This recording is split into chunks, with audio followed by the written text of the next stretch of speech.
Morning বন্ধুরা, সবাই এই গরমে কেমন আছো? প্রচণ্ড গরম পড়েছে, সবাই খুব সাবধানে থেকো।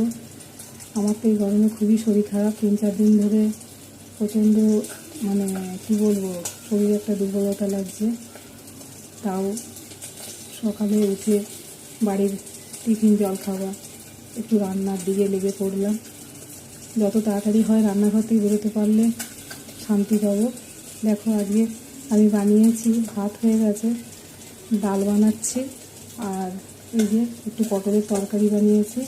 হালকা করে একটু পটল, তো গরমে কিছুই খেতে ভালো লাগছে না, তাও অল্প করে বানালাম। আর এই যে মাছ, কাতলা মাছ ভাজা হচ্ছে। এবার এটার একটা হালকা পাতলা করে ঝোল বানাবো, একটু ধনেপাতা টমেটো দিয়ে।